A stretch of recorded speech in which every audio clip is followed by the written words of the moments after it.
Good Thursday morning of the 30th week. Let's look at the letter to the Ephesians, okay? This is, boy, it fits our own times, I think, in a lot of ways. It's St. Paul's letter asking and encouraging them to persevere in the faith against the odds, as it were. Let me read it to you. It said, draw your strength from the Lord and from his mighty power. Put on the armor of God, so that you may be able to stand firm against the tactics of the devil. For our struggle is not with flesh and blood, but with the principalities, with the powers, with the world rulers of this present darkness. It means the devil, of course, with the evil spirits in the heavens. Therefore, put on the armor of God, that you may be able to resist on the evil day. Let me read that again, I'm sorry. Therefore, put on the armor of God, that you may be able to resist on the evil day, and having done everything, to hold your ground. So stand fast with your loins girded in truth, clothed with righteousness as a breastplate, and your feet shod in readiness for the gospel of peace. Be ready to make your move. Okay? In all circumstances, hold faith as a shield to quench all the flaming arrows of the evil one. And take the helmet of salvation and the sword of the Spirit, which is the word of God. With all prayer and supplication, pray at every opportunity in the Spirit. To that end, be watchful with all perseverance and supplication for all the holy ones, and also for me, that speech may be given me to open my mouth, to make known with boldness the mystery of the gospel, for which I am an ambassador in chains. Remember, he's in prison. So that I may have the courage to speak as I must. In my view, this is really true. I think the 20th century, I've said this a million times, literally, is a witness to what happens when demonic forces take over.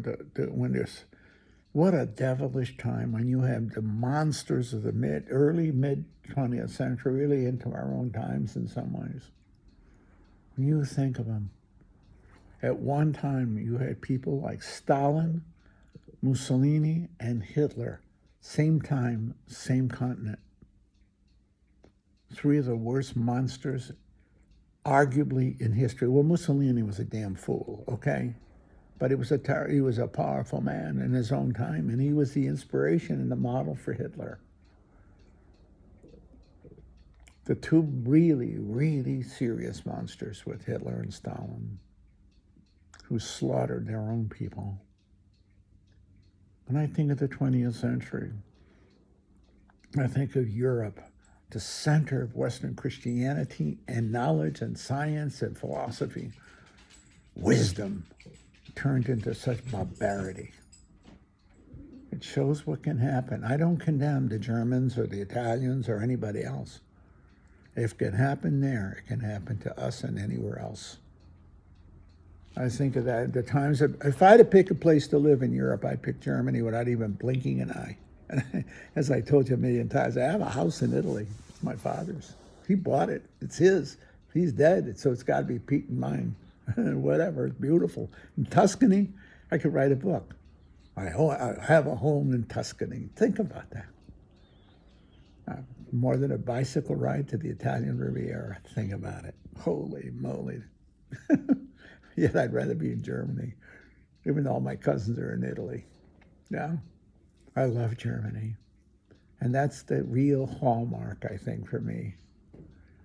And if that's the right word. Because I know if the horrors of Nazi Germany in the 20th century could happen there, it can happen anywhere. I don't condemn the Germans. I'm amazed in a very negative way how they could have been so taken in by such a monster as Hitler. They were the most learned people of Europe. I don't know. I'm sure that historians in the future will be able to, as it were, analyze.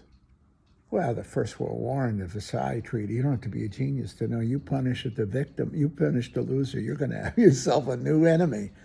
But the fact that they produced, it emerged out of it such a monster as Hitler, and then the Russians with Stalin, Italians with Mussolini,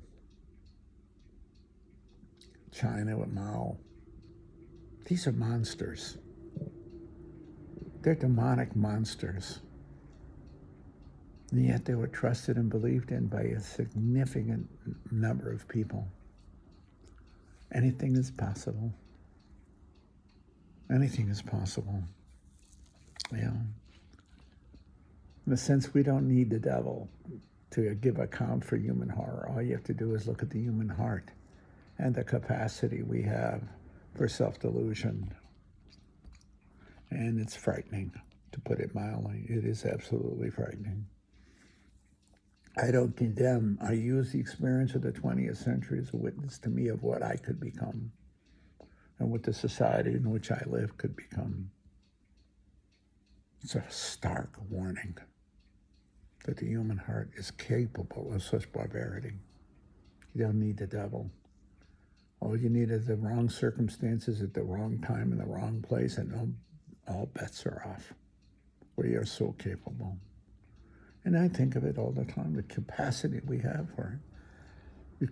We can look at, well, leave it at that. I'm looking at a global scale, a global level, how we can be, any persons, any community can be swept away.